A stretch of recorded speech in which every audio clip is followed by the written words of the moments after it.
Good morning student, B Ed second year और अपना subject है पेडागोजी ऑफ जनरल साइंस। इसमें हम यूनिट 3 पढ़ रहे हैं। यूनिट 3 का जो टॉपिक है आज का वो है सामान्य विज्ञान शिक्षक की योग्यताओं से संबंधित। तो आज की जो क्लास है उसमें हम सामान्य विज्ञान जो शिक्षक हैं उस शिक्षक की क्या योग्यताएं होनी चाहिए, किस प्रकार का उसका पाठ्यक्रम वो पढ़ाएगा, तो उसके अंदर कौन से ज्ञान से संबंधित योग्यताओं का निर्धारण होना चाहिए, उसके संदर्भ में हम पढ़ेंगे। और इसका जो कल का टॉपिक था वो था अपना एक सामान्य विज्ञान शिक्षक की विशेषताएं थी। इसमें मैंने आपको सामान्य विज्ञान शिक्षक की जो निम्नलिखित विशेषताएं थी, जैसे 7-8 प्रकार की विशेषताओं के बारे में मैंने आपको चर्चा की थी। आज हम इसकी जो योग्यता है उसके बारे में चर्चा करेंगे। तो सामान्य विज्ञान शिक्षक की योग्यताओं को हम यहाँ दो प्रकार से वर्गीकरण करेंगे। एक तो उसकी शैक्षणिक योग्यता और एक उसकी व्यावसायिक शिक्षा। इसमें हम इसकी दो योग्यताओं के बारे में चर्चा करेंगे। नंबर 1 पे है उसकी शैक्षणिक योग्यता, एजुकेशन क्वालिफिकेशन। शैक्षणिक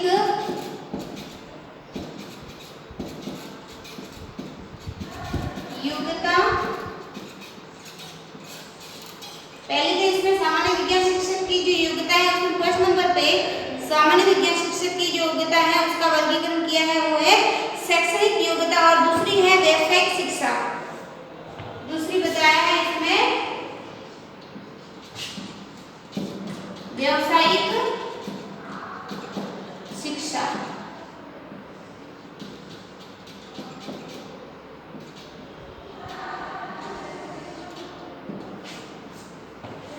नंबर 1 पे शैक्षणिक योग्यता और दूसरी व्यावसायिक शिक्षा।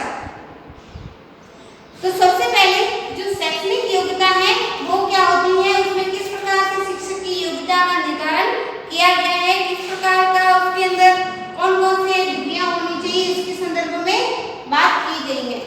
तो जहां तक शैक्षणिक योग्यता का संबंध है, विज्ञान अध्यापक को विज्ञान का ठोस बुनियादी ज्ञान होना चाहिए। इसमें बताया है कि विज्ञान अध्यापक को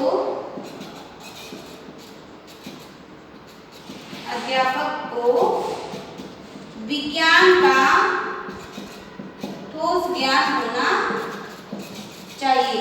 बताया गया है कि विज्ञान अध्यापक को जब वो पढ़ाता है तो उस विषय में जो विज्ञान विषय है उस विज्ञान विषय का संपूर्ण उसको ज्ञान होना अति आवश्यक है। जिन अध्यापकों को हायर सेकेंडरी या सीनियर सेकेंडरी विद्यालय में वैकल्पिक विषय पढ़ाते हैं उनकी शैक्षणिक योग्यता पढ़ाने वाले विषय में एमएससी होनी चाहिए। जो 12th में हायर सेकेंडरी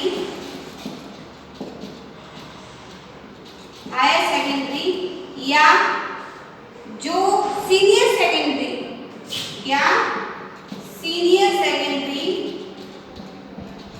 जो विद्यालय है उस विद्यालय में पढ़ाने के लिए अध्यापक की जो योग्यता है उस अध्यापक की योग्यता है उसको बताया है एमएससी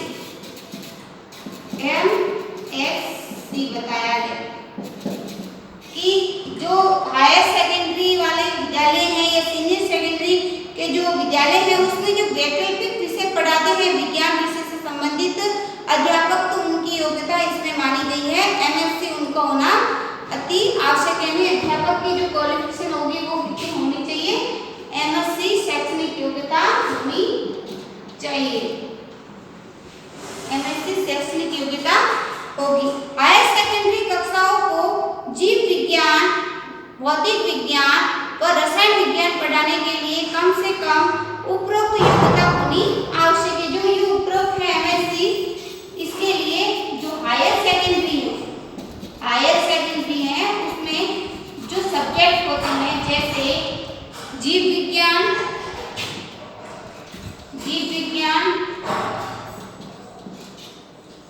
दूसरा भौतिक विज्ञान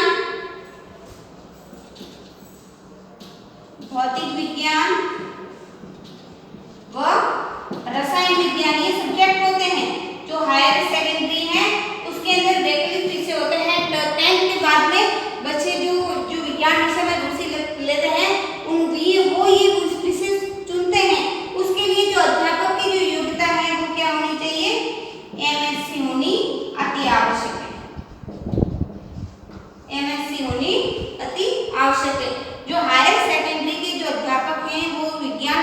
पढ़ाते हैं। विज्ञान विषय के अंदर जीव विज्ञान, भौतिक विज्ञान, रसायन विज्ञान 3 प्रकार के पार्टीशन किए गए हैं। उन्हें तीनों प्रकार के जो पार्टीशन है उसको पढ़ाने के लिए कम से कम शिक्षक के अंदर जो उपयोग योग्यता है एमएससी ये होनी चाहिए। तो ये था उसकी शैक्षणिक योग्यता से संबंधित कुछ बातें।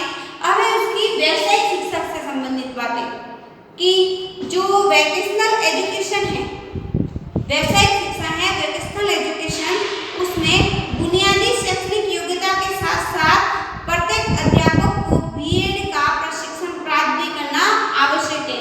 उसको एमएससी के साथ साथ, उसको बुनियादी शिक्षा भी कहते हैं, एमएससी के साथ साथ उसको बीएड का प्रशिक्षण भी, जैसे आप वर्तमान में आपकी योग्यता है एमएससी, तो आपको शिक्षक बनने के लिए बीएड प्रशिक्षण प्राप्त करना या बीएड प्रशिक्षण पाठ्यक्रम होना आवश्यक है। आपको यदि अध्यापक बनना है, कुशल अध्यापक बनना है, तो आपको एमएससी के साथ साथ बीएड के पाठ्यक्रम का भी ज्ञान होना अति आवश्यक है। तो अध्यापक को बीएड का प्रशिक्षण भी करना चाहिए, जो अध्यापक निर्माण में काफी तक सहायक रहता है, क्योंकि नित्य नवीन शिक्षण विधियों, विकास प्रणालियों, हस्तनिर्मित विज्ञान उपकरणों तथा क्रियाओं का प्रचलन हो रहा है। इसके द्वारा ही आजकल नवीन शिक्षण विधियों,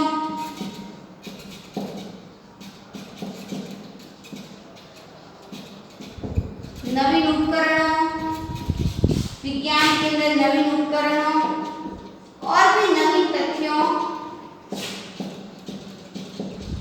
और भी जो नवीन तथ्य हैं उस तथ्यों से परिचित होने के लिए जो अध्यापक को बीएड व जो बीएड का जो पाठ्यक्रम है वो पाठ्यक्रम अनिवार्य रूप से करना चाहिए, ताकि शिक्षण विधियों से वो परिचित हो सके। ये होगा तो क्या होगा, बालक शिक्षण विधियों से क्या होगा, शिक्षण विधियों से परिचित हो सकेगा।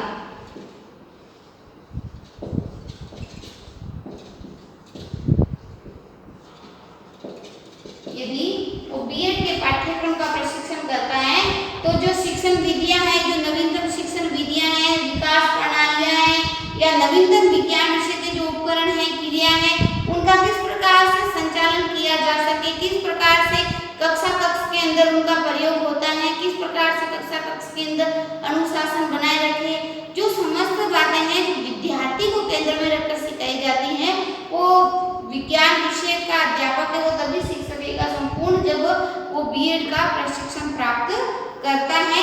और जब बीएड का प्रशिक्षण प्राप्त करेगा तो जो शिक्षण विधियां हैं, जो नवीनतम आंकड़े हैं या जो नवीनतम सिद्धांत हैं उनसे वो परिचित हो सकेगा। जैसे कक्षा में जाता है तो कोई बालक पढ़ने में रुचि नहीं लेता, तो उसको ज्ञात होना चाहिए कि ये बालक पढ़ने में रुचि क्यों नहीं लेता है। तो जो शिक्षण विधियां उसने सीखी है वो जो नवीन शिक्षण विधियों के आधार पर वो अपनी उस बालक को अपने विषय के प्रति रुचि जागृत करने का प्रयास करेगा।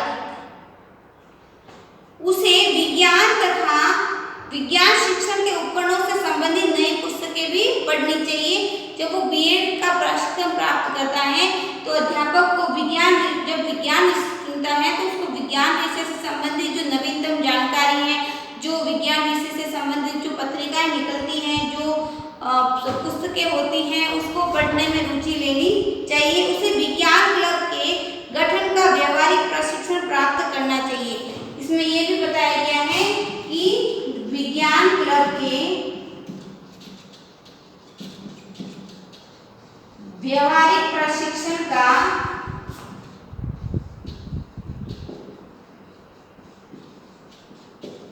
ज्ञान प्राप्त भी करे।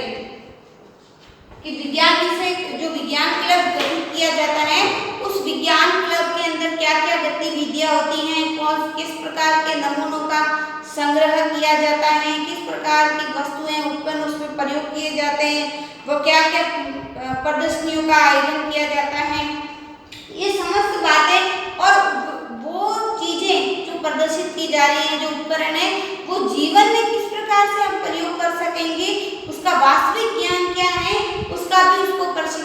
ज्ञान भी प्राप्त करना चाहिए तथा प्रादेशिक विज्ञान मेलों में भाग भी लेना चाहिए। और जो विज्ञान मेले हैं जो जिला स्तर पर, तहसील स्तर पर या राष्ट्रीय स्तर पर, अंतर्राष्ट्रीय स्तर पर प्रादेशिक प्रदेश के अंदर होने वाले प्रादेशिक विज्ञान मेलों में भी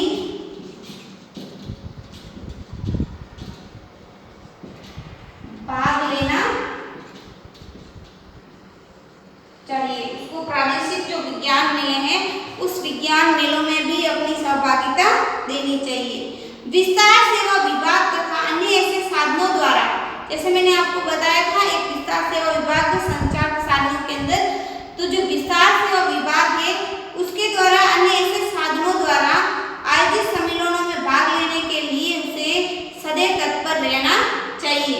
जो भी विज्ञान विषय के द्वारा जो विज्ञान से रिलेटेड जो कार्यक्रम होते हैं, जो गतिविधियां होती हैं, उसमें उसको हमेशा भाग लेना चाहिए। नवीनतम विकास कार्यों से परिचित होने के लिए अध्यापक को उन प्रगतिशील विधियों की यात्रा भी करनी चाहिए। शैक्षणिक भ्रमण भी करना चाहिए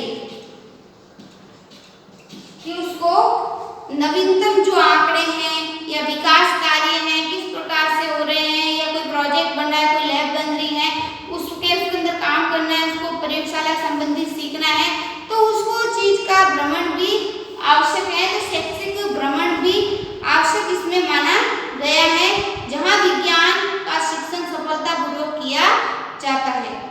उसे अखिल भारतीय विज्ञान संघ जैसी संस्थाओं का सदस्य बनना चाहिए। इसमें उसको बताया गया है कि उसको अखिल भारतीय जो संस्था है, अखिल भारतीय विज्ञान संस्थान का सदस्य बनना चाहिए। उसके बारे में बताया गया कि उसको अखिल भारतीय विज्ञान अध्यापक, अखिल भारतीय विज्ञान अध्यापक संस्थान का सदस्य भी बनना चाहिए, ताकि जो विज्ञान विषय से जुड़ी हुई जो बातें हैं, जो प्रदर्शनियां हैं या जो नवीनतम पुस्तकें प्रकाशित की जाती हैं, या विज्ञान विषय के अंदर जो नवीनतम उपकरण है, जो भी विज्ञान विषय से नवीनतम जानकारी है, वो उसको समय समय पर मिलती रहे। तो उसको अखिल भारतीय विज्ञान अध्यापक संघ जैसे विज्ञान अध्यापक संघ जैसे संस्थान का सदस्य भी बनना चाहिए। अच्छी विज्ञान पत्रिकाओं के लेख लिखने चाहिए और उसका ग्राहक बनना चाहिए। इसमें एक बात बताई गई है कि उसको अपने विज्ञान से जो अनुभव है उसको विज्ञान विषय से प्रति उस अनुभवों को एक पुस्तक के द्वारा लिखना चाहिए, अपने ग्रंथ के माध्यम से या अपने विचार को अपने डायरियों में लिखना चाहिए और उसका ग्राहक भी बनना चाहिए। विज्ञान के प्रत्येक अध्यापक के लिए समस्त जीवन विद्यार्थी बने रहना अनिवार्य है। उसे वैज्ञानिक विधि, प्रयोगशाला पठन तथा वैज्ञानिक साहित्य संबंधी पुस्तकों का अध्ययन करना चाहिए। उसको कहा गया है कि उसको वैज्ञानिक विधि, उसको वैज्ञानिक विधि व प्रयोगशाला पठन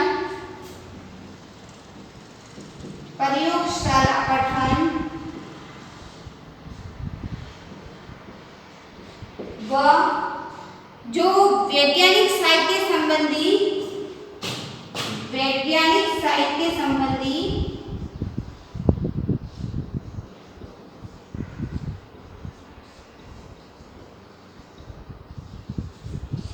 जो पुस्तकें हैं उस पुस्तकों का अध्ययन करना चाहिए।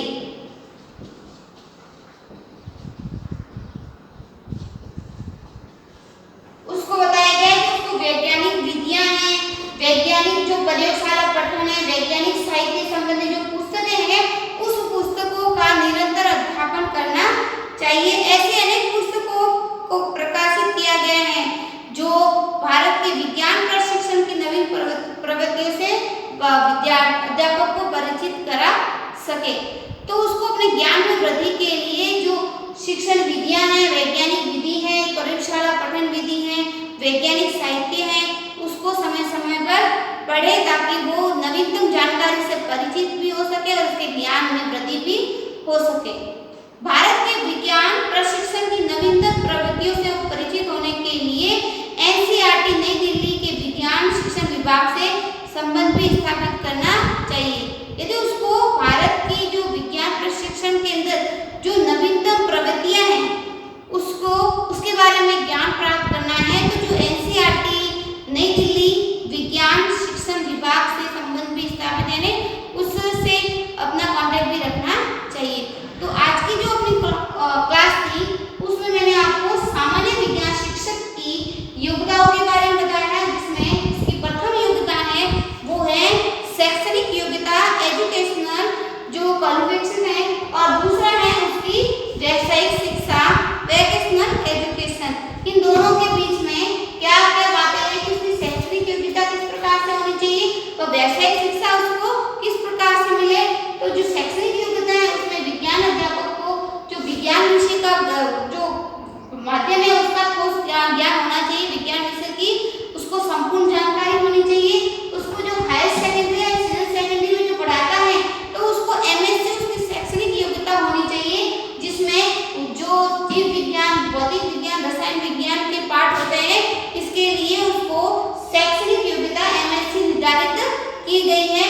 और दूसरी जो व्यावसायिक शिक्षा है उसमें एमएससी के साथ साथ उसको बीएड का प्रशिक्षण भी प्राप्त होना चाहिए। जो बीएड का पाठ्यक्रम है उससे परिचित होना चाहिए। यदि वो बीएड का पाठ्यक्रम करता है तो जो बालक की जो क्रियाकलाप है शिक्षा मनोविज्ञान के अंदर जो बालक की पढ़ने में रुचि क्यों नहीं ले रहा है, जो भी बालक की क्रिया है बाल केंद्रित शिक्षा है उसको उससे अवगत हो सकेगा। उसके अंदर जो नवीन शिक्षण विधियां हैं जो नवीन उपकरण है जो तथ्य है उसको उससे परिचित होगा। वो विज्ञान क्लब के व्यवहारिक प्रशिक्षण का ज्ञान भी मिलेगा।